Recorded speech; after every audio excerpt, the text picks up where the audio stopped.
ассалому алайкум ва раҳматуллоҳи ва баракоту тамошобинони азизи гиромӣ. мо имрӯз дар шаҳри Вилнюс қарор дорем ва шумо тавассути шабакаҳои иҷтимоӣ ва дигар расонаҳо бохабар шудед ки дирӯз 24 моҳи май дар шаҳри Вилнюс ҷаласаи раёсати олии ҳизби наҳсади исломии тоҷикистон баргузор шуд ва дар он интихобот буд, интихоботи интихоби раис ва ҳамчунин баъд аз он аз расонаҳо бохабар шудем ки дар он на фақат интихоби раис, балки интихоби раиси комиссияи тафтишотӣ ва ҳайати он низ баргузор шудааст. ва рости ҳамаи мо шоҳидем ки тамошобинони азиз тӯли якчанд моҳ дар ин бора, хусусан дар бораи интихоби раиси ҳизби наҳсати исломии тоҷикистон сару садоҳо дар расонаҳо хеле зиёд буд ва гуфтумонҳо ҳам хеле зиёд буданд ва мо кӯшиш мекунем имрӯз тамоми саволҳо набошад, ҳам як қисме аз ҳамун саволҳое ки дар шабакаҳои иҷтимоӣ умуман дар ҳамун расонаҳо дар доираҳои дигар ба миён омадаанд, имрӯз аз раиси ҳизби наҳсади исломии тоҷикистон устод Муҳиддин Кабирӣ пурсон шавем ва кӯшиш мекунем ки ҳамун саволҳое ки дар зеҳни шумо вуҷуд дораду аз он ҷавоб гирифтан мехоҳед, ҳатман он саволҳоро мо ба устод медиҳем ва аз он ҷавобашро мепурсем. пеш аз ҳама саволи ман ин аст устод ки бештар мардум дар ҳизби наҳсади исломии тоҷикистон ислоҳот дидан мехост ва ҳамин калимаи ислоҳот бештар такрор ба такрор дар шабакаҳои иҷтимоӣ хонда мешуд ва дар ин бора баъзе блогерҳо ҳам гап мезаданд. Масалан гирем дар ин бора ки бояд дар ҳизби наҳсади исломии тоҷикистон ислоҳот ба миён биёяд ва то ин ки як ислоҳоте ба миён наояд, пешрафти ҳизби наҳсади исломии тоҷикистон зери суол меравад ва ҳоло мебинем ки ҳамон раиси собиқи ҳизби наҳсади исломии тоҷикистон ки буд ва боз баргашта интихоб шуд ва дигар ҳеҷ ислоҳи дигаргуние наомад. ислоҳот ҳамон аст ё ягон мазмуни дигар дорад?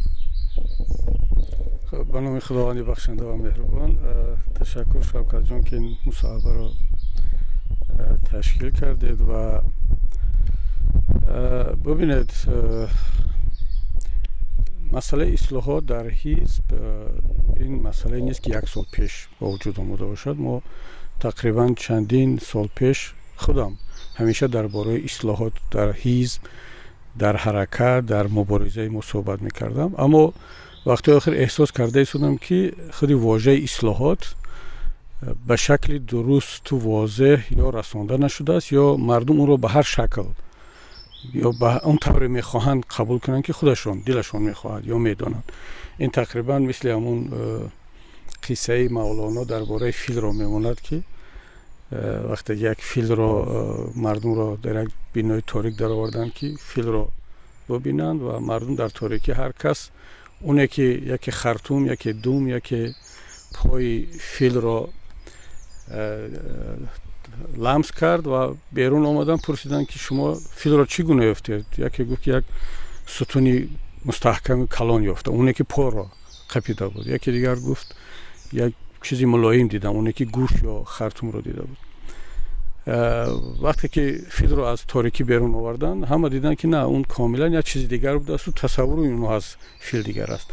Тақрибан ҳамин қисса ҳам дар масъалаи ислоҳот дар мо мисле ки пайдо шуд ва тасаввурот аз ислоҳот дигар чиз аст. Тасаввурот аз ислоҳот дигар чӣ буд? Ё талош шуд ки ба ислоҳот, ба ҳамин вожаи ислоҳот ё ба раванд ислоҳот он мафҳумеро ворид кунанд ки худашон мехоҳанд. Ман масалан як чиз тасаввур мекунам, як нафари дигар як тасаввури дигар дорад аз ислоҳот, аммо худи ислоҳот ин маъни онро дорад ки шумо як чиз вуҷуд дорад, ҳаст ва он дар он мушкилиҳое пайдо шудааст ва бояд он ислоҳ шавад, бояд як тағйироте дар он вуҷуд биёяд. Яъне мисле ки шумо боми хона мечакад, شما اونجا باید اصلاحات وارد کنید، اون رو تعمیر کنید، اون رو یگون کمبودیش رو اصلاح کنید.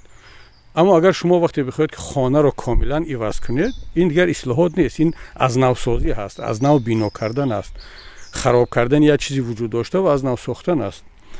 یعنی اصلاحات، تغییرات، اصلاح، رفع کمبودی هایی که وجود دارد، اما نه اینکه کاملا از بین بردن اون چیزی که وجود دارد، چی خانه باشد، چی حزب باشد، چی یگون مسئله دیگر.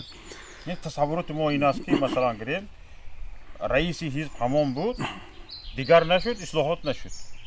خب اگر ما رئیس حزب رو عوض کردیم یا معاون ها رو عوض کردیم و فلسفه، راهکار، طرز تفکر حزب باقی ماند، این چی اصلاحات است؟ به جای احمد رحمت آمد یا به جای علی ولی آمد. اصلاحات معنی رو دارد که شما در رفتی کارتون، در تفکرتون، در مسئله گذاری و جهان بینیتون تغییرات وارد میکنید، در استراتژی کار و شما خودت رو مقایسه میکنید با اون محیطی که در اون قرار دارید و برای رسیدن به یک هدف کلانتر راهکارها رو تغییر میدید. میبینید که چند بنبست بله، ببین ما همین این مسئله اساسی در همین است که تصورات از اصلاحات احساس میشود که در نگاه همه هر گونه بوده است. اگر مثلا رئیس حزب عوض شد پس این اصلاحات است. اگر فرق ندارد، اگر جهان بینی باقی میماند، راهکار باقی میماند، همون مثلا مثل 20 سال پیش ما فکر میکنیم، عمل میکنیم، اما مهم که انسان عوض شود. این اصلاحات نیست، این به اصطلاح جای عوض کردن رقم ها است که در اون حاصل جمع تغییر نمیکند. بسیار خوب. حالا چرا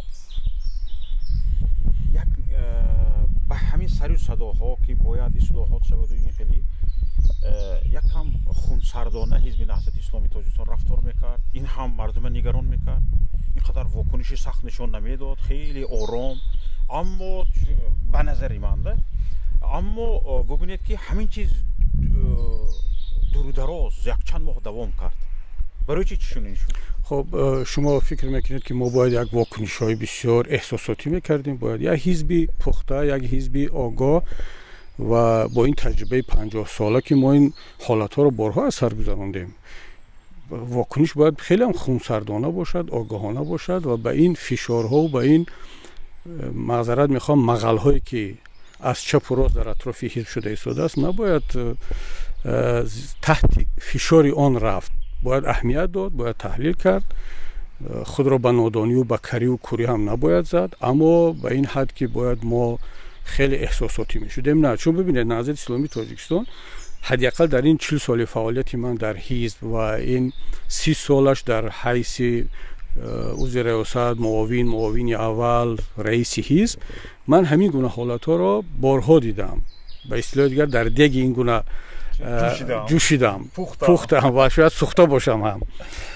و استاد نوری که یکی از شخصیت های واقعا نادر ملی بود و میماند، مگر نسبت استاد نوری در دوره رهبری استاد نوری همین گونه مسئله گذاری ها، همین گونه اتهام ها، همین گونه فشارها نبودند.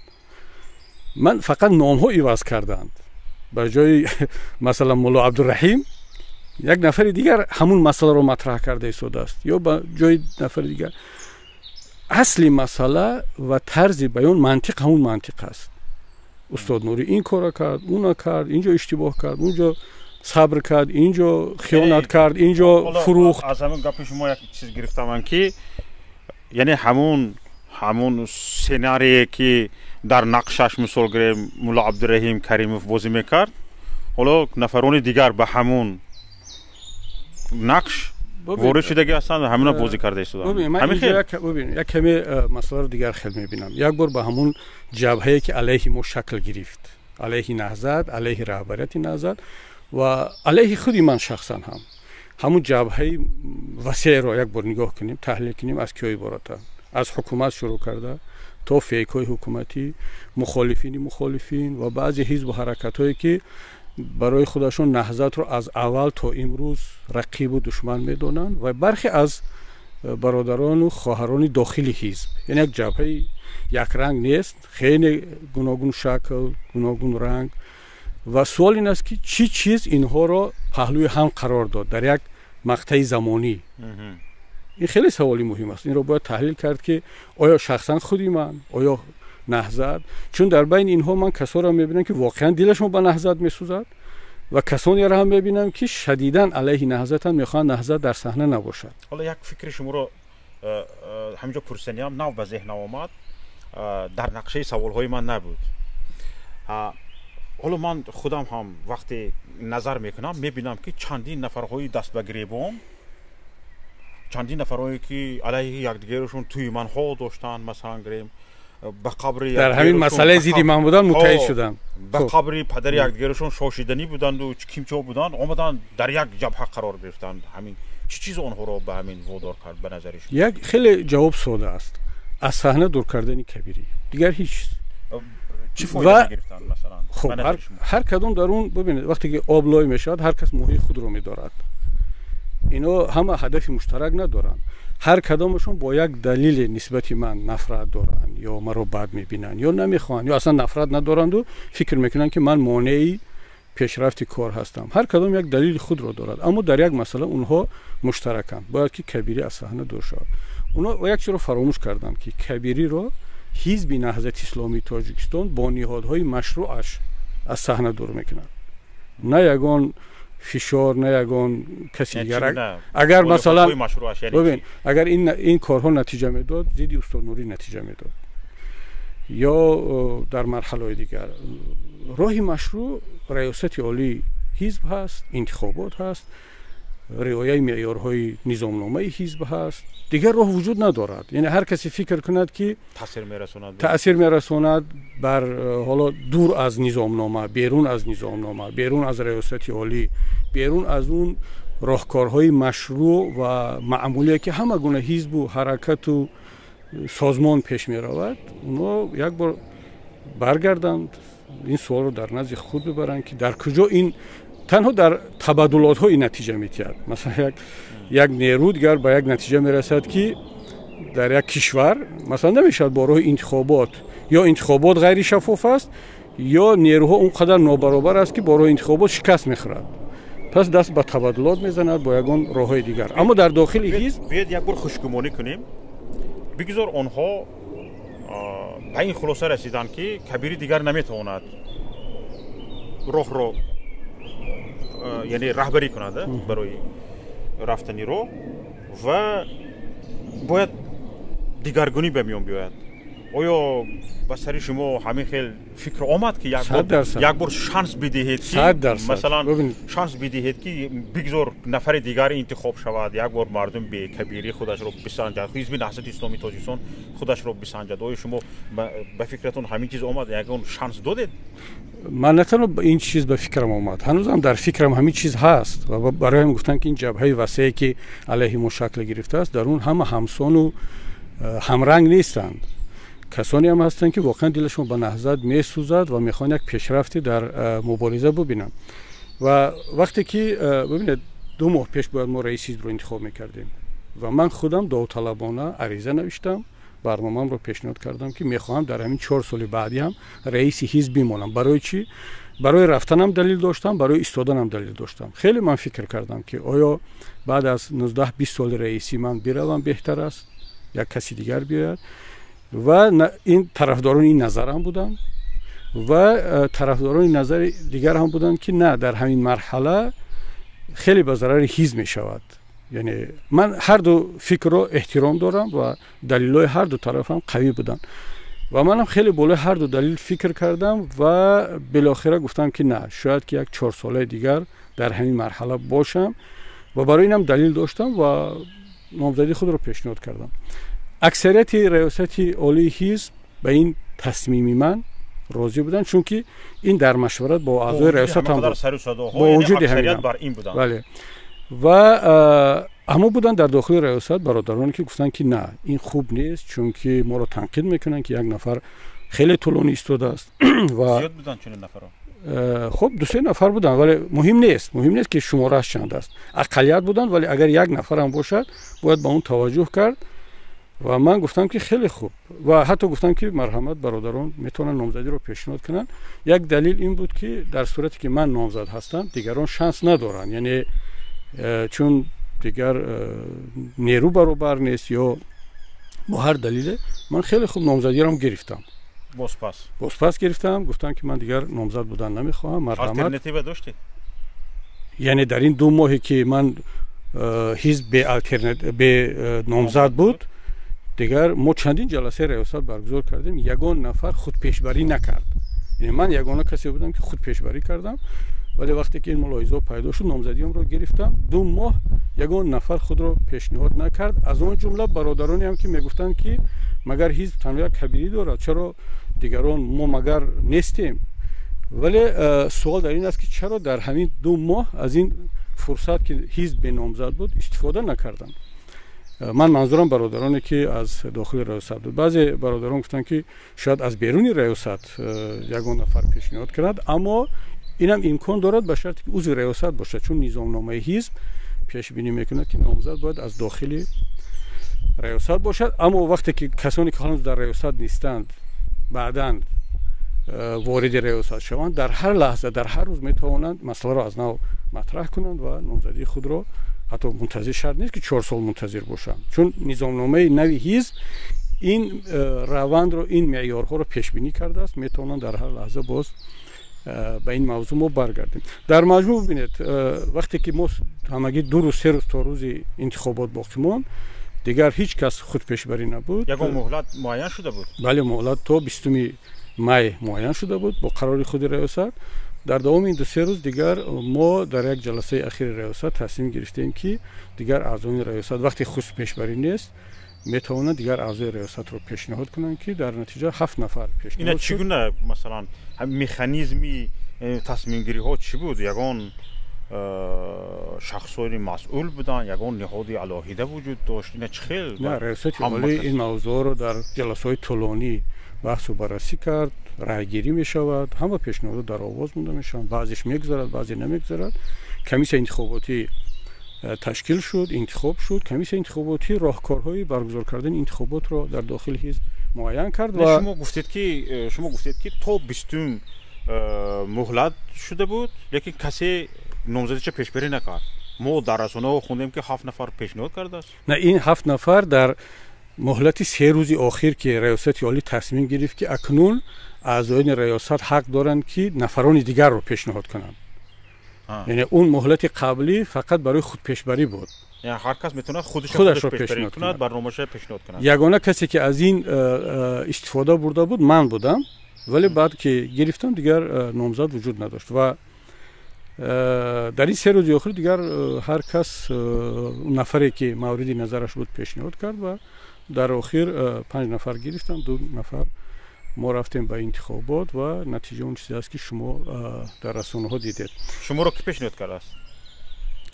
من راستی نمیدونم، فقط در کمیسیون انتخابات گفت که 5 نفر پیشنهاد کرده است. من هم خودم یک شما رو 5 نفر پیشنهاد کردن. مرا 5 نفر پیشنهاد کردن و حالا یادم نمیاد که کیا شما کی رو پیشنهاد کردید؟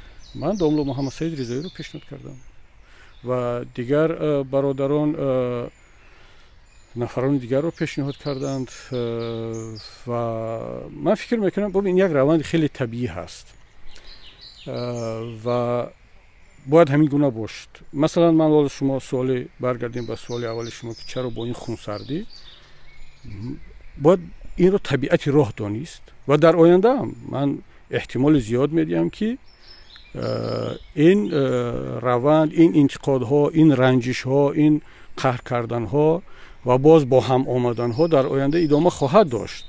یعنی برای یک حزب سیاسی این رو ما باید خیلی طبیعی قبول کنیم. ببینید ابن خلدون در مقدمه معروفش یک نظریه بسیار جالب دارد. هنوز در عصرهای میانه این فیلسوف جامعه شناس اسلامی پیش بینی کرده بود که عمر یک نهاد، یک ساختار سیاسی، چه حکومت باشد چه دولت چه یک حزب، بیشتر قدرت و توانمندیش از عمر یک انسان نیست.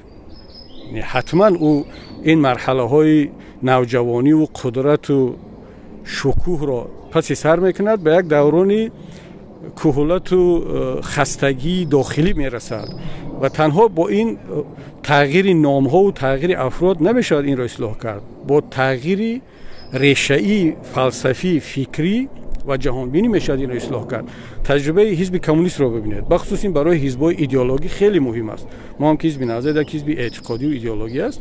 حزب کمونیست لنین، استالین، خروشچوف، گورباچوف، چرنینکا، برژنف اینها رو داشت، مگر تغییر دادن رهبرا و بعضیش 30 سال، بعضی دیگرش 2 سال هم رهبری نکردن. مثلا بین گورباچوف و چرنینکا و اینا همگی چند سال عوض میشدن، ولی مگر اینا حزب کمونیست رو از شکست و شکستگی نجات نداد. چرا؟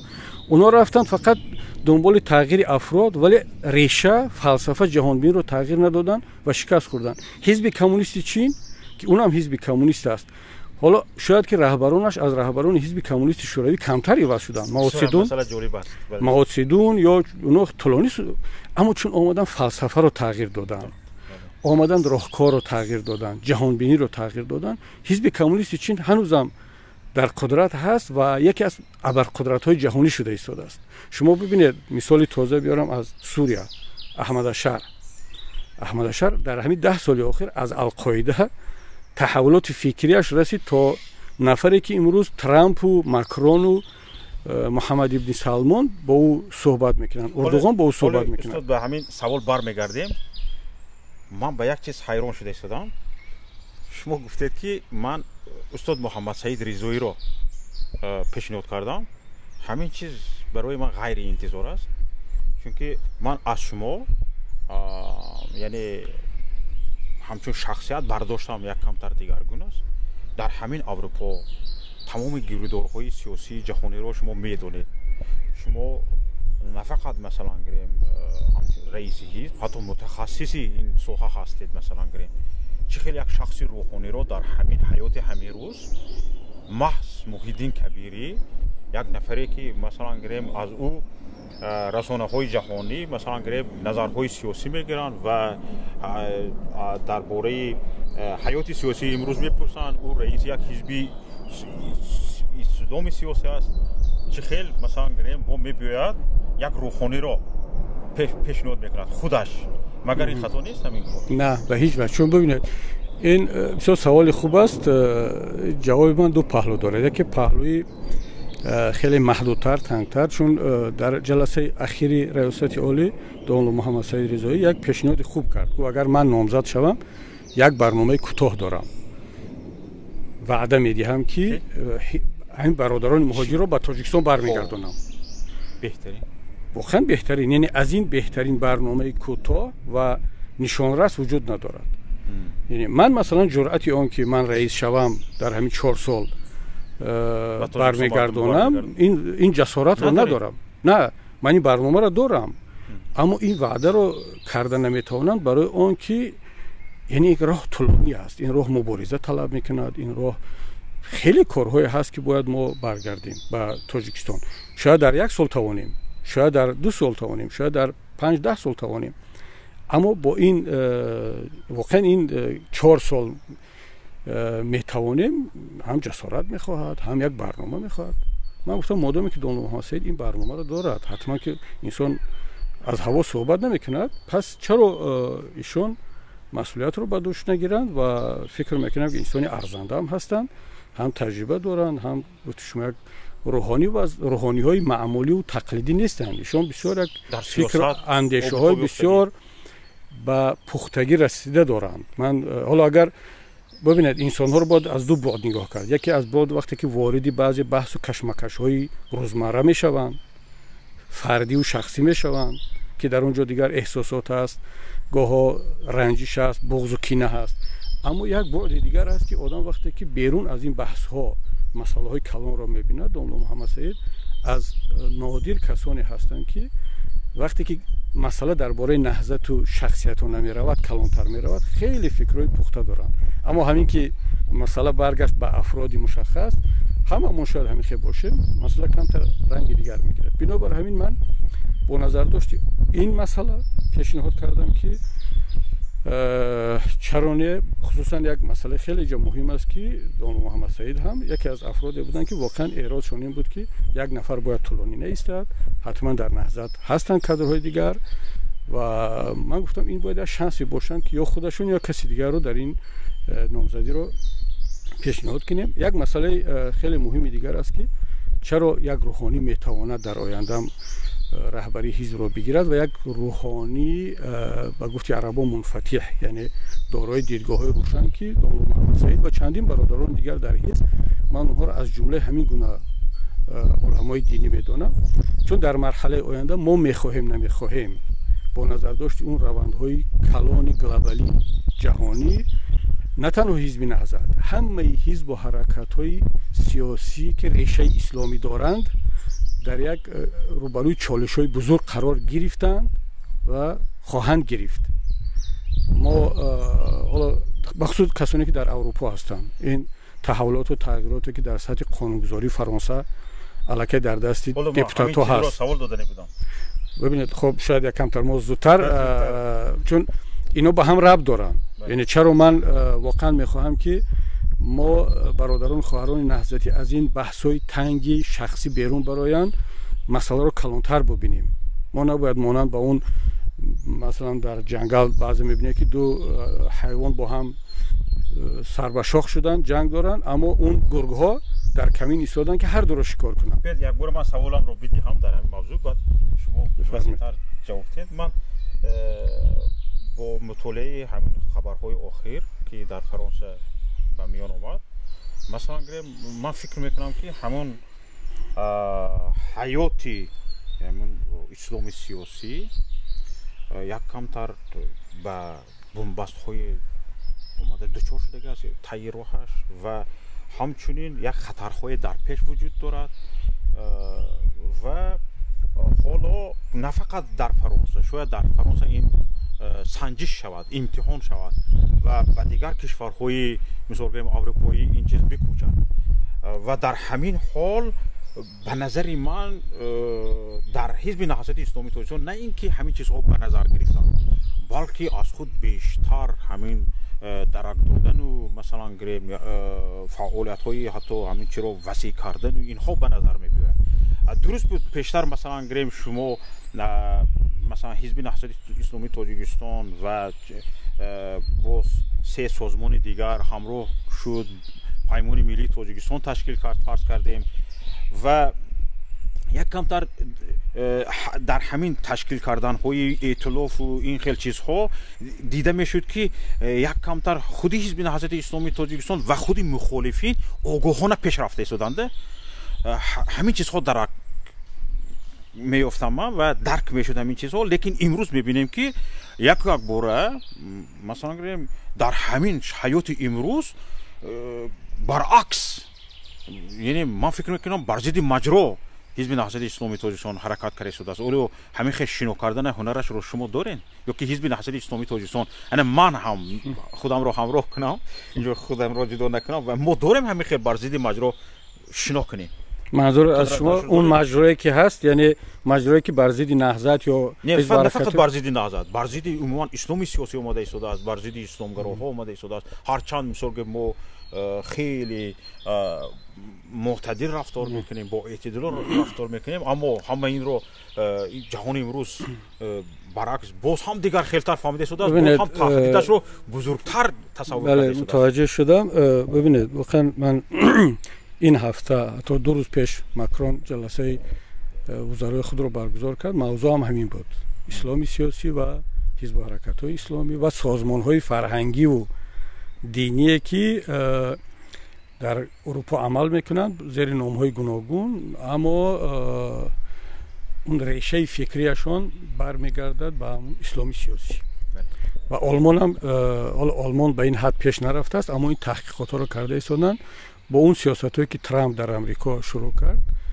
من فکر میکنم بله اون یک ابر سیاه بالای مهاجرین، مسلمان ها و به خصوص اسلامی سیاسی آیسته صدارت می آید و برای این رو درک کردن و فهمیدن حتما باید یک آگاهی داشتن در کار، تحلیل داشتن در کار و برای من در صحبت پیشم گفتم که در اون سه قبلی که ما باید از این هر چیز زودتر از این بحث و کشمکش‌های داخلی خیلی تنگ شخصی بیرون برایم و ما این نیت رو داریم، یعنی حتما باید برآمد و همین است که ما خونسردانه پیش می رویم. هرچند بعضیا میخوان پای ما را بکشانند، در این باطلاق نگه بدارن، از همین فضا بیرون نکشانند، با بیانیه‌ها و پست‌ها و با اینا، ولی نه، ما باید خیلی آگاهانه رفتار کنیم. و استاد نوری مرحوم بسیار انسان واقعا نادر و آگاه بودند، خودشون این رو درک کرده بودند. ما صحبت‌هایی که می‌کردیم برادران شاهد هستند و به این نتیجه رسیدن که در تاجیکستان در همون سال‌های بعد از کمیسیون رشد ملی حزب فعالیت سیاسی رو از فعالیت فرهنگی فکری دوباره جدا کنند، چون نهضت اسلامی تاجیکستان در اول در سال‌های شوروی همچون یک حرکت فکری فرهنگی شکل گرفت آمد. بعد از پرسترویک گورباچوف که من خودم اشتراکچی و شاهد اولین انجمن حزب نهضت اسلامی شوروی هستم در شهر استراخان، این تبدیل به حزب سیاسی شد. ولی استاد تا اون درجه درایت و اون مرونت و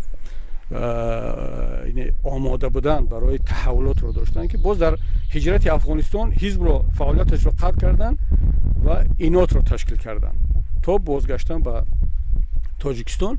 بعدی که بازگشتن این ایده جدا کردن سیاست از کارهای فرهنگی رو به میان گذاشتن، اما عمر وفا نکرد.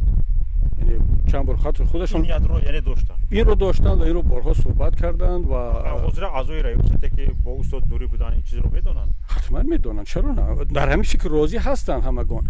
اما اینجا مسائل شخصی وقتی که واردی مسئله میشود، حتی همون کسانی که به همین قناعت رسیدن فقط به خاطر آن که امروز عملی کننده همین ایده استاد نوری من هستم، خیلی راحت مرا متهم به دور رفتن از ارزش‌های اسلامی، از ایده‌های پیشینه حزب خواهند کرد.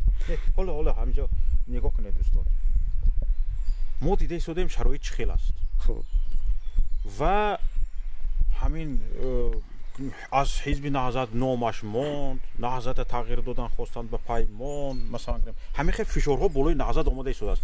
یعنی حالا من نظرم این است که نهضت به همین چیزها داده شده است، به رهبری شما، یعنی شما رهبر بودید و حالا من میبینم که در همین وقتهای آخر طول یک سال اقلا گوییم نهضت به همین چیز، به همین سر و صداهایی که آماده شده است علاکه یک واکنشی گوییم مثبت نشان داده شده است. یعنی درست ما خطا کردیم، در حقیقت فعالیتی مثال گوییم حزب اسلامی رو وسیع کرد و از خودمون ما همچون اسلامی ها باید درک دهیم و باز همون نهادهای پیشتری سابقی مثال گیریم میبینیم که از نو زنده کرده شده است و خیلی چی میگوید فعالانه.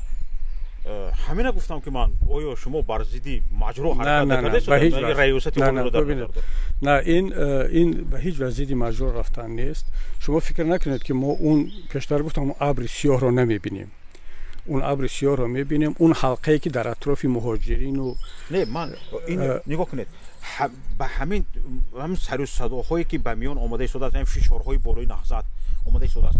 یعنی مقصد این نیست که شما رو به همین کشورهای میزبان مثلا گریم اصلی بوده شده تو رو مثال گریم نشان دهد. حالا من همچون از جانب یک رسانه سوال دهم، خودم هم در همین داخل هستم. ببین شوکت جان، اصل وجود ما رو خودم معرفی میکنم، هیچ کس نمیتواند کرده. من همون هستم که هستم. من هیچ وقت نظرهای خود رو، اندیشه‌های خود رو پنهان نکردم. بعضیا خیلی تلاش میکنن که از من یک لیبرال، یک سکولار، یک دموکرات بتراشن، سوپر دموکرات. بعضی دیگر تلاش میکنن از من یک اسلامگرا یا یک انسانی، یک ملابچه بتراشن.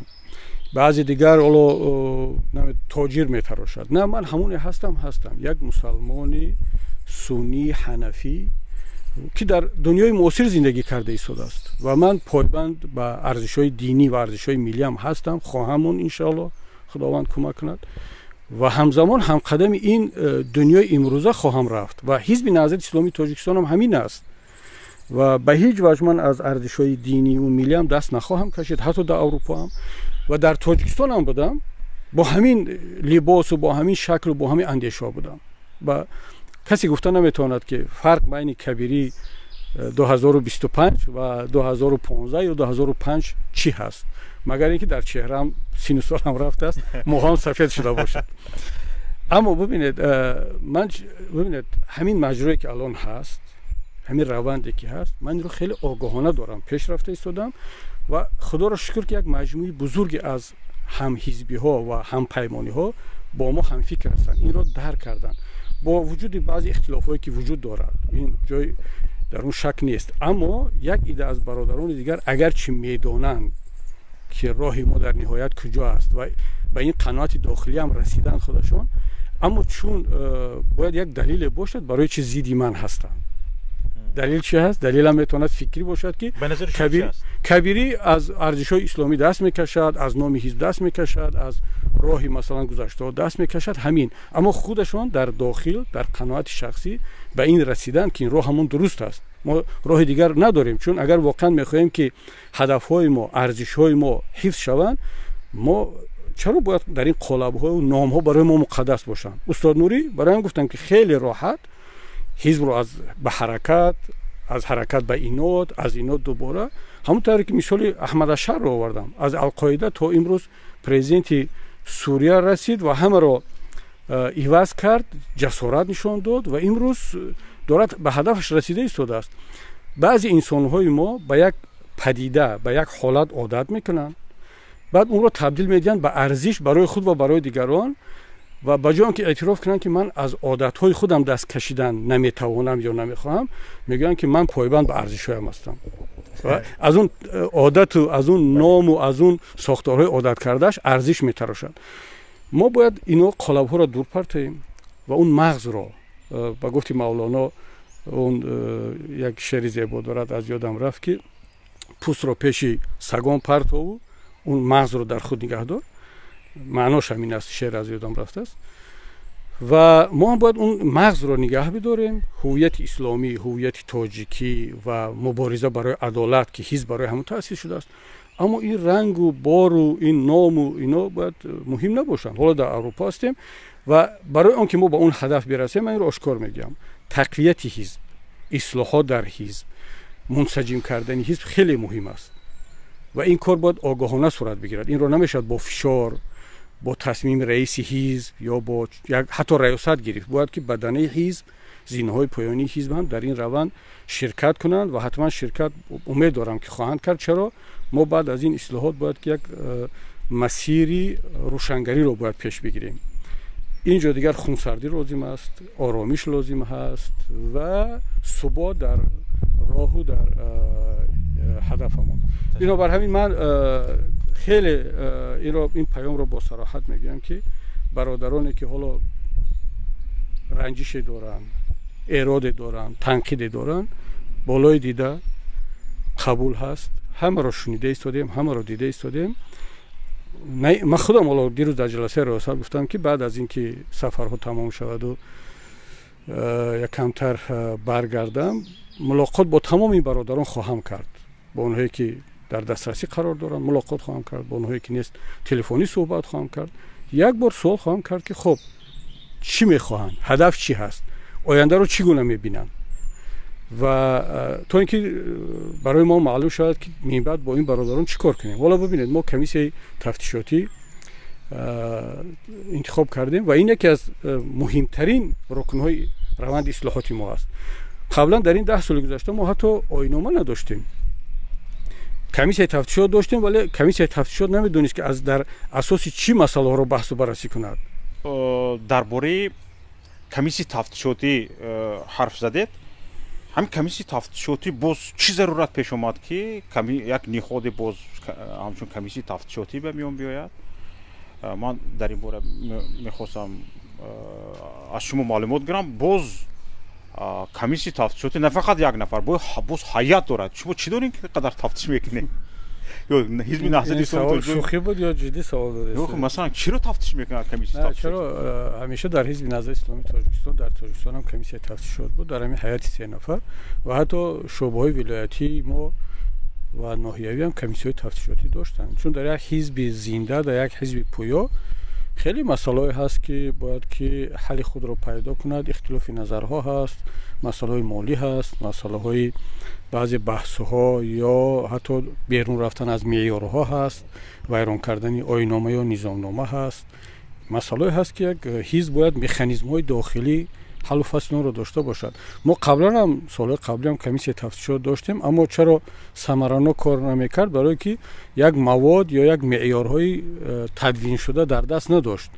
آیین‌نامه ما بعد از هجرت بعد از 2015 دیگر در شرایط کنونی هجرت برای تطبیق کردن مساعد نبود، چون برای تاجیکستان ساخته شده بود و ما به این نتیجه رسیدیم که یک نظامنامه نو قبول کنیم و واقعا گفت که قبول نظامنامه، قبول کمیسیای نو رکن‌های اساسی اصلاحات ما هست. یعنی ما چون همیشه دنبال شخصیت ها می رویم و میگیم که هیچ اصلاحاتی نشد چون رئیس باقی ماند یا اعضای ریاست باقی ماند، اما وقتی که برایش نگاه کنیم قبول نظامنامه نو و قبول کمیسیای تفتیشاتی نو و حالا در راه معاونین هست، دپارتمنت ها هست، نمایندگی ها در این کشور هست، اینا همه عوض خواهند شد، از نو میشوند و اینا اصلاحات های واقعا ریشه‌ای هست اگر کسی این رو دیدن بخواهد. و بنابر همین من فکر میکنم کمیسیای تفتیشاتی خیلی ضرور است و چون ببینید در یک حزب سیاسی ما حتی در همین لحظه آخرام روزهای آخرام بعضی رفتارها از طرف اعضای ریاست، از طرف مسئولین و اعضای حزب میبینیم که اون با سیاست‌های قبول شده حزب مطابق نیستند، اما حزب نمیتواند اون رو بحث و بررسی کند بدون اینکه یک نظامنامه داشته باشد و نهاد داشته باشد که بحث و بررسی این مسئله ها را از روی نظامنامه صلاحیت و وکالت دارد. من فکر میکنم که بعد از این یک کمی وضعیت تنظیم مسائل های داخلی نهضت بهتر خواهد شد، برای آنکه دیگر ما نظامنامه داریم، کمیسیای تفتیشات داریم و این نهادها حتما تاثیر خود را در فعالیت های بعدی حزب خواهند داشت. فرض کردیم یک نفر میگوید که من اعضای حزب نهضت اسلامی تاجیکستان، اما در برآمدها یا اینکه سخن کردن ها یا اینکه عموما در ابراز نظرهایش دیده می شود که فکر و اندیشه‌اش نه اونقدر سازگار با استراتژی حزب است. خب کمیسیای تفتیشات هم برای همین است، نظامنامه هم برای همین است و من نمیتونم از پیش خودم همچون رئیس حزبم باشم بیام قضاوت کنم که کی حق است و کی ناحق. شاید خودی من ناحق باشم و این رو باید کمیسیای تفتیش کند و این کمیسیا نهادی است که از طرف خود ریاست با اکثریت آرا قبول شده است و فکر میکنم این تجربه همه حزب‌ها و نهادهای جدی هست. حالا شاید در دیگر احزاب تاجیکستان این چیز چندان رایج نیست، نبود نیست، ولی در ما در نهضت همیشه این بود. به من همین جالب است که کمیسی تفتیشاتی فرض کردیم یک نفر رو، یک نفری متهم به آن که مثلا گریم بر ضد آیین‌نامه یا اینکه نظامنامه حزب نهضت اسلامی تاجیکستان رفتار کرده است، این رو مورد سنجش یا مورد طبق نام خودش مورد تفتیشات قرار داد. خب نتیجه چی میشه؟ او رو جزا میدین؟ نه اون ببینید اون نتیجه تحقیقاتش رو به نهاد پیشنهاد میکند که مسئله در چارچوب آن بحث و بررسی میشود. برای مثال میتواند به شورای اجرایی پیشنهاد کند برای تصمیم های بعدی یا برای ریاست عالی پیشنهاد کند، چون کمیسیای تفتیشات خودش تصمیم درباره این قرار قبول نمیکند که چی مناسبت شود به این فرد یا به این حالت. او فقط تحقیقات میکند، پیشنهاد میکند و خلاصه رو نتیجه رو نهادی بالایی حزب میگیرد. یعنی کدام نهاد؟ مثلا اگر عضو ریاست باشد ریاست عالی حزب میگیرد، اگر مثلا یک مسئول یک عضو قطاری در آلمان باشد یا در لهستان در لیتوا باشد، همون نمایندگی تصمیم میگیرد که چگونه مناسبت کند با این قضیه. و ما یک مسئله است، ما چند تا زینه برای مثال اگر جزا دادن باشد چند زینه داریم. شرط نیست که هم وقت ما درباره اخراج گپ بزنیم، آگاهی است، آگاهی قطعی است، این نشان داده شده است در نظامنامه حزب و ما حتی تلاش کردیم که دادن آگاهی یا جزا را از نهادهای پایانی بگیریم با بالا. چرا؟ چون مسئله خیلی حساس است. قبلا در تاجیکستان یک تشکیلات ابتدایی هم میتوانست یک اعضای حزب رو قبول کند یا بیرون کند. خودت که مسئول حزب در ناحیه 8 سالهای طولانی بودی میدونستی، اما ما الان این رو تغییر دادیم و این رو مسئله اخراج رو برای ریاست عالی ماندیم. تنها ریاست عالی میتواند تصمیم درباره اخراج بگیرد، اما آگاهانیدن و دیگر چاره‌ها رو میتونه در سطح پایانی هم گرفته شود. حالا بسیار خوب، بعد از این گفته‌های شما من هم یک کمی درک کردم که واقعا همین نهاد خیلی ضرور است، خصوصا در همین شب و روزها که مثال گویم یک نفر خودش رو شخصی سرسپرده نهضت حساب میکند، مثلا گریم باز میبینی که فکر و اندیشه ها ملاحظه هایش به استراتژی نهضت راست نمیآید. اینجا یک سوال هست دوستان، آیا همین خیلی نفرها فکر و ملاحظه هایشان که در شبکه های اجتماعی کوریده می شود، در رسانه ها کوریده می شود و در اونجا مثلا در معرض عام موردی بحث و بررسی ها قرار می گیرد، کدام مکانیزم هایی به اینوبت گرفتنی فکر ملاحظه های همین ها هست؟ مثلا آیا فکر نمی کنید که شما در فکر ملاحظه ها را بستید؟ حزب نهضت اسلامی تاجیکستان یا ریاست عالی حزب نهضت اسلامی تاجیکستان در قبول فکر ملاحظه ها را بسته است و همین است که فکر ملاحظه ها به کوچه ها کاریده شده. سوال خوب است. ببینید ما در این گونه مسائل حساس به افراط و تفرید باید راه ندیم، یعنی نه کار کنیم که زیر پوشش پیشگیری از اختلاف و ویران کردن نظام نامه پیش روی انتقاد را بگیریم، پیش روی بیان کردن فکر و نظرها را چی در داخل چی در خارج بگیریم. این مسئله بسیار نازک است و همزمان نباید با این تا این درجه به تفاوت باشیم و مثل یک سازمانی به در و دروازه رفتار کنیم که دیگر هر کس هر چیزی که بخواهد ارزش ها، قرارها، سیاست های حزب را پامال کند و حزب یگان مکانیزمی تاثیر رساندن به این روندهای ناسالم را نداشته باشد. این مسئله خیلی نازک است و اون مرز باید خیلی با احتیاط کشیده شود، در کجا آزادی بیان تمام می شود و در کجا منفعت های حزب و حرکت زیر سوال می رود و به همین خاطر هم این کمیسیه می شود و باید تفتیش کند. من حالا با این فکری که آیا ما پیش راهی اشکار بیانی یا انتقادا رو نگرفتیم که میکشند یا ریخته میشند بر بیرون، من فکر نکنم در تاجیکستان چی در اپوزیسیا چی در حکومت حزب‌های باشد مثل نهضت که ملاقات‌های هر ماه با اعضا و جانبداران داشته باشد. حالا پیشتر در تاجیکستان من این رو هر هفته میکردم و هر ماه برگزار میکردم، حالا آنلاینی هست. در اونجا نه اینکه خودم تشکیل میکنم، با سوال میدیم که فکر ملاحظه و تنقیدها رو بگویید و دعوت میکنم در همین داخل حزب بگویید، در ریاست گفته شود. ببینید در همین ریاست های ما چقدر بحث و تا جنجال میرود. همین دیروزه در 4-5 ساعت دوام کرد و خیلی بحث و جدل ها بود و خودمان حتی همون برادرانی هم که انتقاد میکنن از من که بعضی انتقادات دارن، باز در آخر میگن که ما واقعا یک دموکراسی داریم، ما واقعا یک آزادی داریم.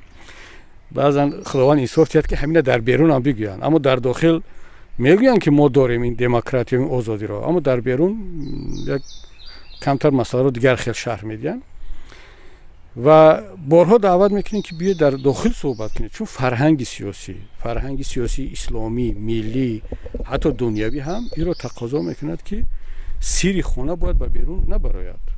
یعنی اگر واقعا در داخل سیرهای موفقیت هم همین است. بله این دیگر ببینید هر یک کارخانه، شرکت، عائله، حزب، حکومت حتی مسائلی دارد که باید در بیرون گفته نشود. بله. و این هیچ ربطی به آشکار بیانی و دموکراسی و آزادی سخن ندارد. یعنی ما ببینید همیشه مسائل رو چپ میفهمیم وقتی میگیم که یک آدمی که اصلا اعتقاد به دموکراسی و به آزادی بیان ندارن، اصولا یک زمان میبینید که با یک سوپر دموکرات و یک واقعا یک شخصیت تبدیل افت که دیلش برای آزادی بیان میتپیده باشد. ولی واقعیت خیلی نیست. آزادی بیان جای خودش، اما اون سیری خانواده، سیری شرکت، حزب، یک تشکیلات جای خودش است. و بنابراین ما به من یک دلیل بیارن که مثلا من با یگان نفر در ریاست عالی، در یک جلسه داخلی، در جلسه های وسیع گفته باشم که تو حق نداری تنقید کنی، تو حق نداری مثلا هست که میگن که نه نمیگوید، ها خوب میگد بکر خودش کرده رفتن 100%. من ببینید رهبری این نیست که شما گپی هر کس رو بگیرید و عملی کنید. خب اون چه رهبر است؟ رهبر وظیفه‌اش گوش کردن است، تحلیل کردن است و اون پیشنهادی که به نفع کار است و به فکر و اندیشه رهبر موافقت میکند اون رو عملی کردن است. من دهها پیشنهادهای سالم و خوب رو میگیرم عملی میکنم، ولی پیشنهادایی که گوش میکنم و آشکار میگم که نه این پیشنهاد من گوش کردم اما اون رو قبول ندارم. خب بعضی برادران عادت کردن قبول نداره شماش درست شما گوش میکنید رد نمیکنید لیکن تماما مثلا گریم من شرط داده ایستادم من شرط داده ایستادم که یعنی شرط نیست که همه پیشنهادها قبول و عملی شوند. ببینید مهم این است که ما با انسان ها امکانیت دیم که فکر و اندیشه خود رو بیان کنند، پیشنهادشون رو در آواز مانیم. این مسئله خیلی مهم است. وقتی یک پیشنهاد میشود پیشنهاد رو حتما باید در آواز ماند. اون فکر شخصی من اینجا معیار نیست. من یک فکر دارم 100%. اما بعضی برادران وقتی که پیشنهادشون رو یک مرتبه 2 مرتبه 10 مرتبه پیشنهاد به تکرار پیشنهاد میکنن در ریاست قبول نمیشود، از این ناراحت میشوند. به جای اینکه بیان بپذیرن که آخه برادر این پیشنهادی من یک پیشنهاد است، من یک نفر هستم، ریاست پیشنهادی مرا گوش کرد در آواز ماند قبول نکرد، چرا من از ریاست خفه شوم، از حزب از رهبریت؟ باید اون طرف بیاد در فکر و پیشنهاد خودش تجدید نظر کند. و ما ببینید یک نمود دیکتاتوری هست. ما یک دیکتاتور پرولتاریات داریم، یک دیکتاتور اکثریت داریم، یک دیکتاتور اقلیت داریم. انفرادی همیشه 100%. یعنی یک آدم بعضن او خود را در چهره مظلوم به نمایش میگذارد که پیشنهادی مرا قبول نمیکنن، من مظلومم، اونها دیکتاتور هستند. اما در اصل اگر نگاه کنید طرف خودش رفتار دیکتاتوری دارد. یعنی شما پیشنهادی مرا قبول نکردید، اکثریت هم باشد، من اعتراض میکنم، من ضد شما هستم. برای چی؟ برای که پیشنهادی من است، باید قبول شود. این یک نمود دیکتاتور است و همه گونه دیکتاتور بد است. دیکتاتور اکثریت هم، دیکتاتور اقلیت هم، دیکتاتور فرد هم. اما بالاخره وقتی که اکثریت یک تصمیم میگیرد، برای میگن که اگر میخوای که آزاد باشی غلام قانون باش. یعنی غلام قانون، غلام نظامنامه، غلام رأی اکثریت، غلام به معنی که غلام باش، بلکه از اون اطاعت کن، دیگر نفسی آزاد میکشی. اما این که بیای همیشه خود رو در مقابل اکثریت، در مقابل قرارها بگی و قرار قبول شد بگی که پیشنهادی من نگذشت، من این رو یک مقدار در یک حزب سیاسی رفتار خیلی بچگانه میدونم.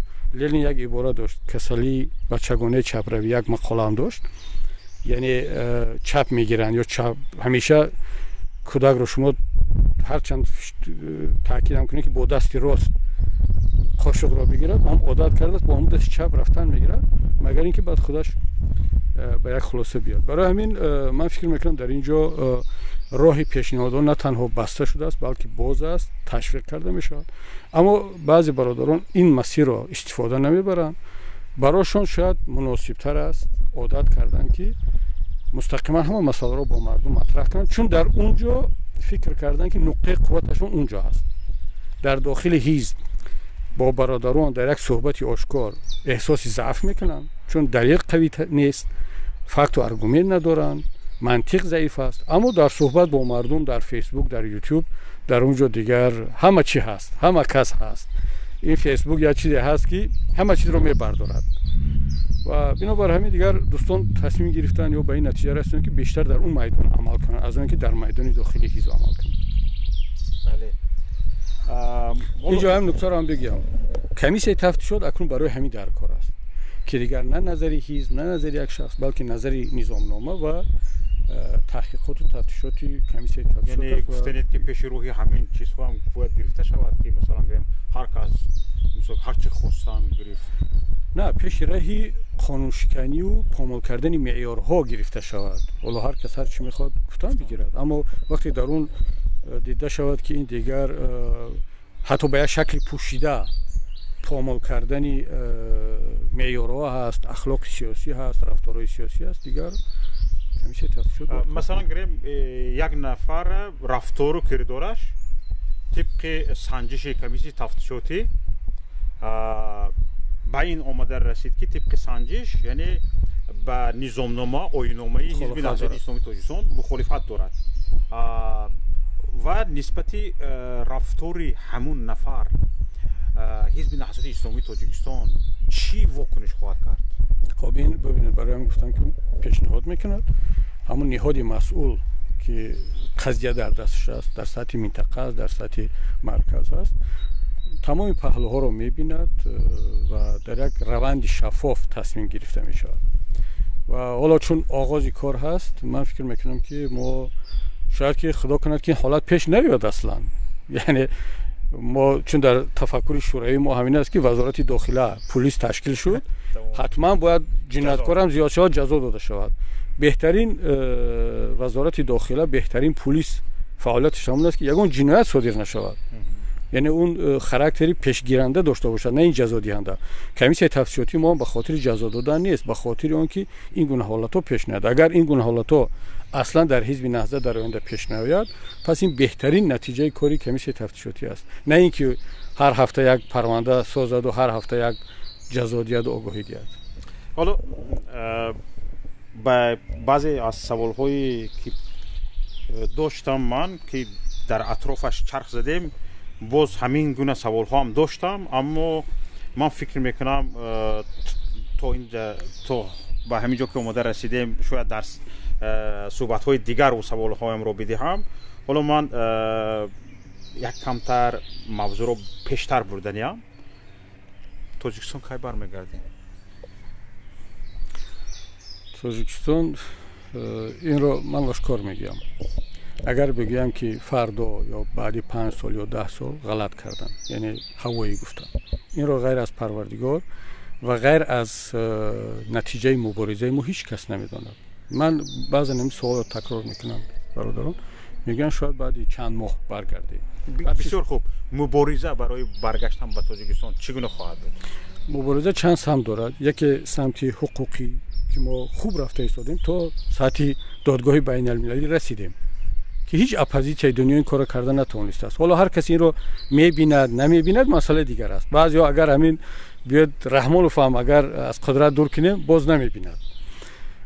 سمت حقوقی، سمت دیپلماتی که نهضت و مخالفین در مجموع در مقایسه با دیگران باز خوب پیش رفته ایستادن. سمت سیاسی یک خوب پیش رفتیم. وقتی آخر کمی مشکلات پیش اومد، مثلا همین تشکیل پیمان، ائتلاف‌ها، نزدیک شدن و همکاری خوبی همه نیروهای اپوزیسیونی، گروه 24، نهضت، پیمان خوب پیش رفت. اما مثل که این روند به کسی معقول نشد، باز مشکل‌ها با وجود آمده ایستادن. ولی این اصلاح شونده است. در سمت سیاسی و مثل سمت دیپلماتی و حقوقی ما دستاوردهای خوب نداریم، اما این اصلاح شونده است و میموند یگانه سمتی که خیلی قوی و از نگاه من حل کننده هست، این مقاومت. من از گفتن این حرف نمیترسم. مقاومت یعنی چی؟ مقاومت این در پهلوی مبارزه دیپلماتی، حقوق بشری و سیاسی، مقاومت در برابر ظلم با راه‌های گوناگون، یکی تظاهرات، به میدان رفتن و حتی اگر لازم شود ما دیده ایستادیم که در شرایط تاجیکستان غیر از رفتن به سمت استفاده نیرو دیگر راه برای ملت تاجیک نموند. ملت تاجیک تا سازمان ملل رفت. ما پرونده های زید سعیدوف، محمد روزی اسکندروف، محمد علی حید، سیف الله زاده، سید عمر حسینی، ده ها بزرگمهر یاروف، اینا رو سازمان ملل بردیم. پرونده رحمان به دادگاه بین المللی رفت. خب اپوزیسیون باز دیگر چیکار کند؟ تمام رزولوسی‌های سازمان ملل و اتحاد اروپا و OBSE هست که رحمان جنایتکار است، اپوزیسیون تاجیک مظلوم است. یعنی همه این کوشش اپوزیسیون بود. خب تنها اپوزیسیون سیاسی نه، این کوشش اپوزیسیون بود، جامعه شهروندی بود، افراد الهیده بود، ولی در مجموع کوشش ملت تاجیک بود، کسانی که از رفتارهای رحمان به داد آمدن. خب چی مون دیگر؟ یعنی گفتنی است که همینجا نگاه کنید، مردم یک کمتر از خودش همچون یک روح افتاده درک میکرده. حالا از گپ‌های شما برمیاد که مثلا گریم نسبت دیگر ملت ها خیلی مردم تاجیک سیاسی رفتار کرده است، آگاهانه رفتار کرده است و طبق همون چیزهای طلبات‌های معیارهای بین المللی رفتار کرده است و از روی گفتارهای شما موفق هم شده است. مثلا گریم یعنی بین همین روحیه مردم و بین گفته‌های شما اینجا یک کمتر فاصله هست. همین فاصله رو ما میخوام شما بردارید.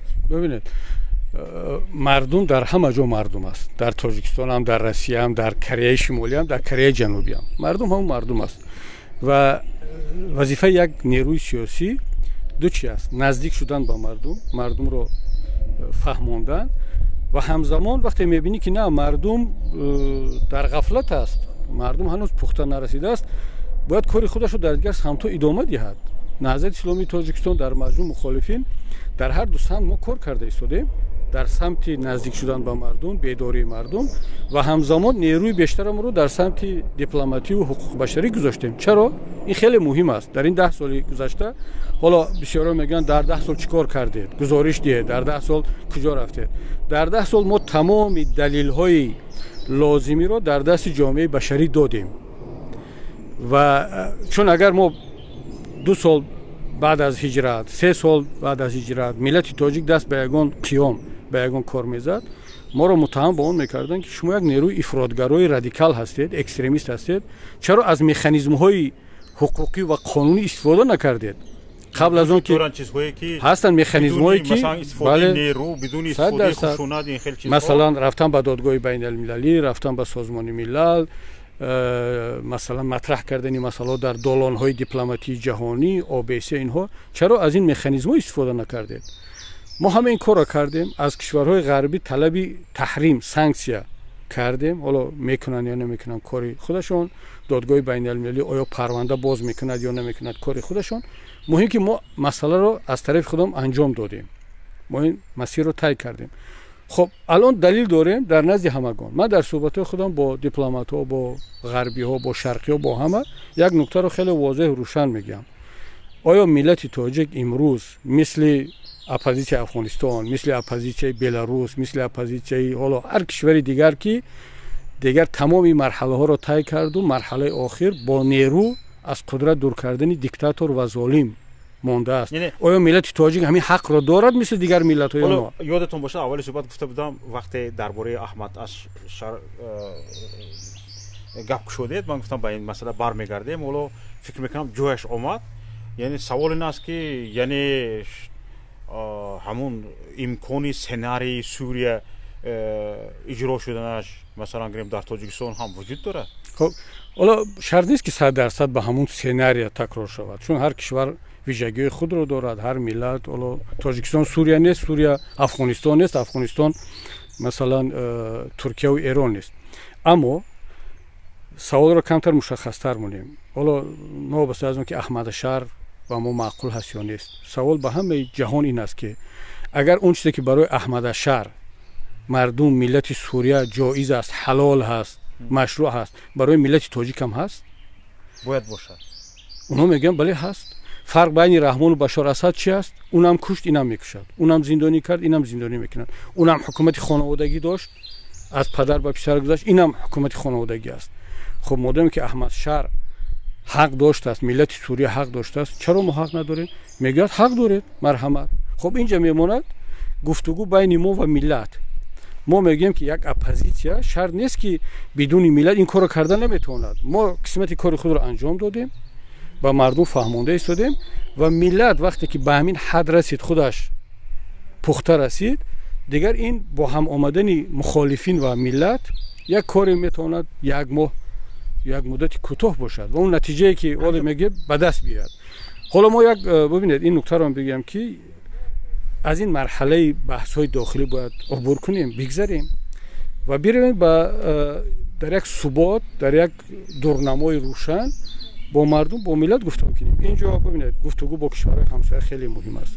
چون همینجا سوال من چون که میدونم بعضی همین چیزها رو در یک 5 ساله اخیر همین گروهی که امروز به سر قدرت در سوریه آمد، چیزهایی که شما حالا انگشت شماری کردن می‌خواستید، اولش سر کردیم ما فهمیدم چی گفتم می‌خواد. حالا نمیدونم شما چی گفتنید. اینجا فقط همین رو من درک کردم که و میخوام سوال بدم که چی چیزهای از همون حرکتی که در سوریه به سر قدرت آمد مورد آموزش و بررسی برای حزب نهضت اسلامی تاجیکستان مثلا باید قرار داده شود و چی چیزهای از آنها آموزش گرفته شود یا اینکه استفاده برده شود یا چی ویژگی های آنها دارند که ما باید داشته باشیم یا نداشته باشیم؟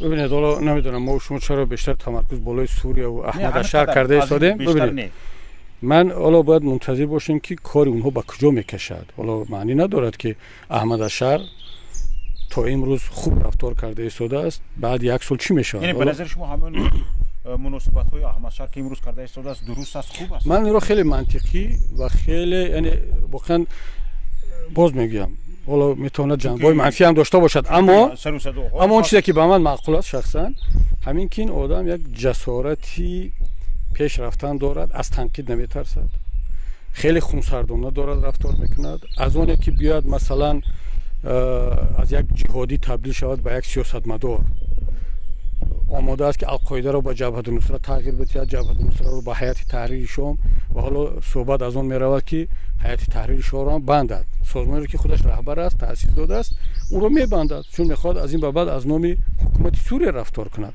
این بیانگر اون است که یک انسان بسیار پرگماتیک، عملگرا، ولی در اون اصل و در اون هدف خودش استوار هست و این صفتش، این جنبه کارش به من معقول است و اون چیزی که در اپوزیسیون تاجیک نمیرسد و حتی اینم اعتراف کنم شاید قسما در من هم نمیرسد، شاید همین باشد و از اینجا باید بیاموزیم. چون من بیشتر تلاش میکنم که حتی نظری یک نفر منفی نباشد، حتی در همین داخل حزبم یک نفر اگر اعتراض کند من نامزدی رو گرفتم، یعنی در اصل باید چرا نامزدی رو بگیرم؟ خب یک نفر دو نفر اعتراض کنن، حالا هم تلاش کرده شدیم هم چند نفری که برادران اعتراض دارن اونها رو هم راضی کنیم به شکل و اونا هم عادت کردن میشناسن که من همین رفتار میکنم، هی دارن اون سطح فشار، اون سطح گیله و رنجش رو بالا میبرن. اگر ما بیایم یا بگیم نه برادر دیگر تو منی روزش قبول، اما از این قبول مسئله جدی‌تر مسئله کلام میرویم دیگر به نظر قید کردید که روزش درست و بعد از این جدی‌تر برویم، لیکن به نظر شما یا همون خصلت شما ارزش کار نیست؟ یعنی همون کار است، یعنی منظور شما همون صبر و تحمل، همون مثلا یک نفر واکنش میکنه یا خودش رو به دیوانگی میزنه، داد فریاد میکنه میگذره، شما میگه خیر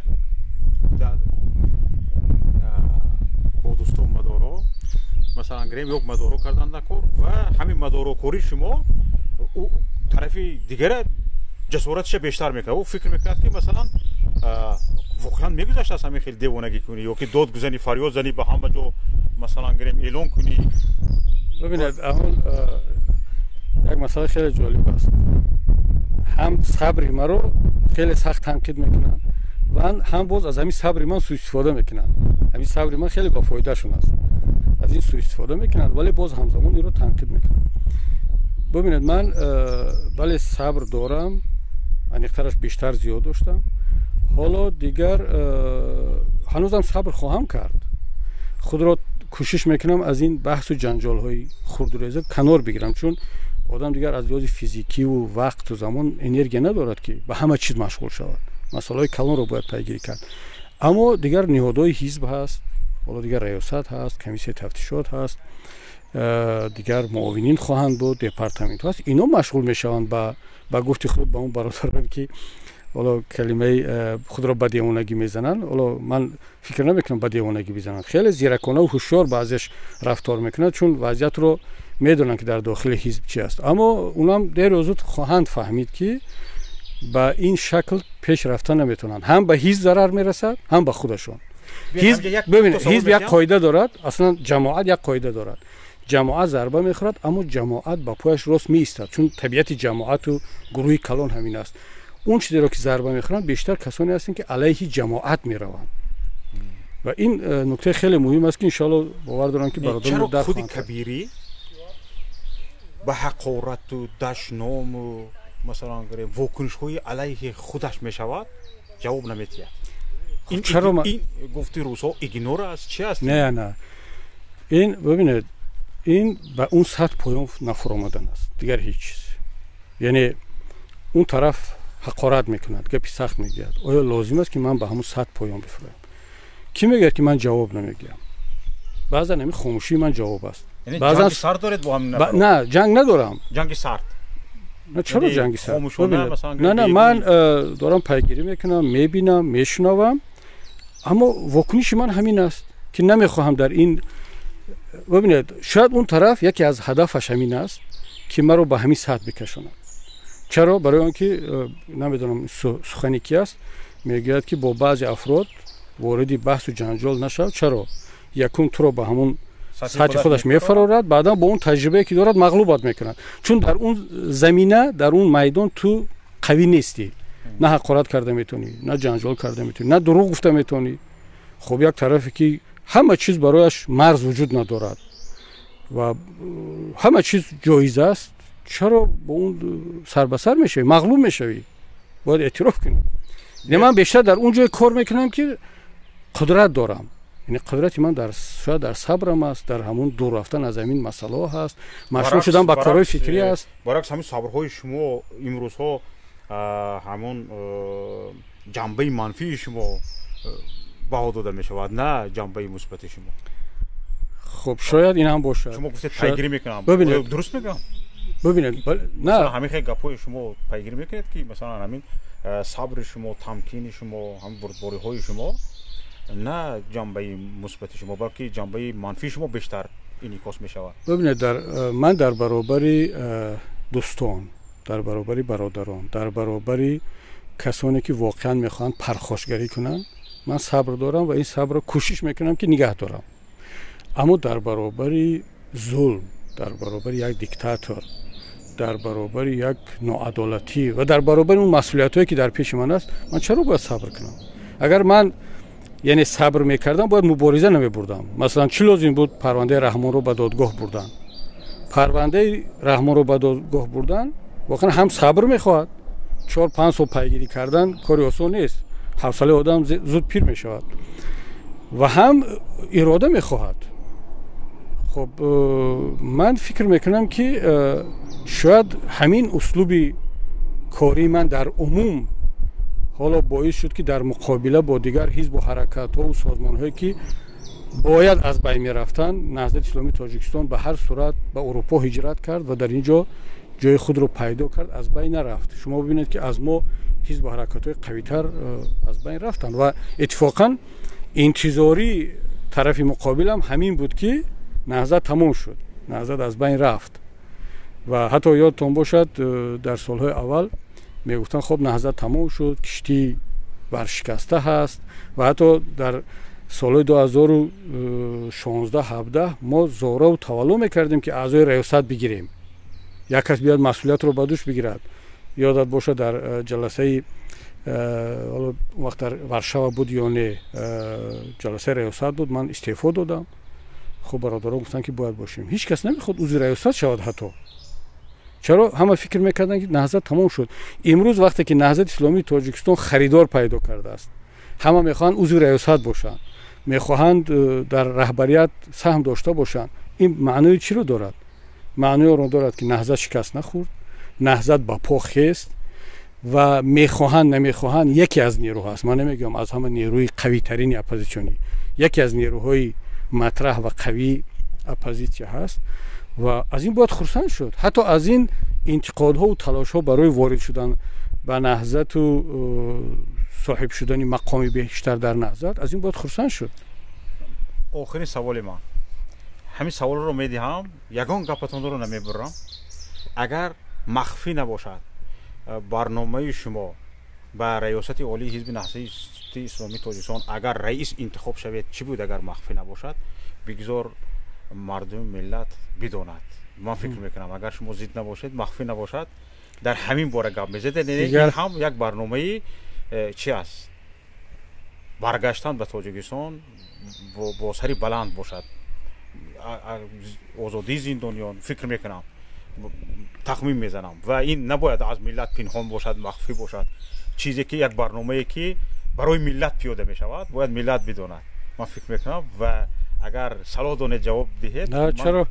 من چرا پنهان کنم؟ ولی اول سوالات با تشویق که صحبت قبلیام رو میبرید قیچی میکنید. گفته این نشه قیچی نمیکنم. خیلی کی مثال گیریم شما در دوام صحبت من گپ شما رو نمیبرم. صحبت رو خیلی خوب ببینید.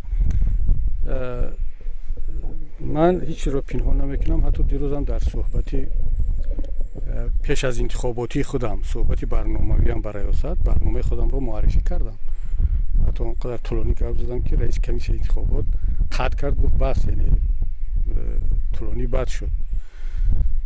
در اون 2 ماه پیش وقتی که عریضه‌ام رو دادم با برنامه نوشتم، پیشنهاد کردم که اگر رئیس حزب انتخاب شوم چیکار میکنم. یعنی ببینید حزب سازی، رهبری حزب کاری بازی و شوخی نیست که آدم بیاد از طریق فیسبوک و از طریق یوتیوب و جنجال رئیس شوی و حزب سازی کنی. من واقعا جدی رفتار کردم و جدی رفتار میکنم و این کار یک مسئولیت بسیار جدی میدونم. برای همین برنامه نوشتم، عریضه نوشتم. در تاجیکستان برای رئیس حزب شدم هیچ وقت عریضه ننوشته بودم، ولی در اینجا نوشتم. و وقتی که برنامه‌ام رو گرفتم با عریضه‌ام، این نامزدی هم که 2 روز پیش پیشنهاد شد، از نو برنامه تیار کردم، سرخطا رو نوشتم. وقتی فهمیدم که نامزدی هم پیشنهاد شده است روزگی دادم و در این صحبتی پیش از انتخاباتی هم برنامه‌ام رو گفتم که چیکار میکنم اگر انتخاب شوم. و حالا که انتخاب شدم اون برنامه‌ام رو قدم به قدم عملی خواهم کرد. در مسئله بازگشت و مبارزه من با جدیتی تام مبارزه خود رو، مبارزه حزب رو ادامه خواهم داد بدون کدام سنساسیا، هنگامه. بعضی مسائل هست که باید به ملت زود رسانه‌ای کرده شود. مشخص بگویم، عمومی نگویم.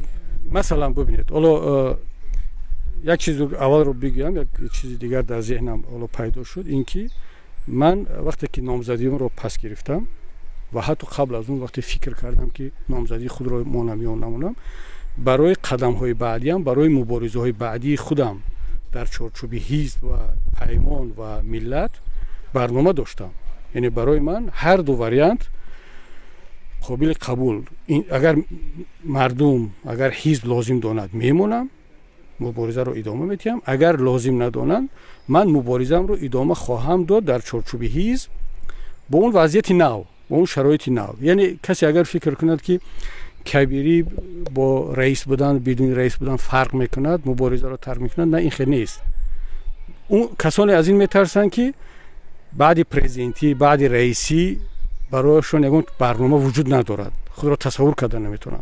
من قبل از رئیسی هم در سیاست بودم و شاید بهترین زمان فعالیتم هم قبل از رئیسی هم بود و برای بعدش هم برنامه دارم.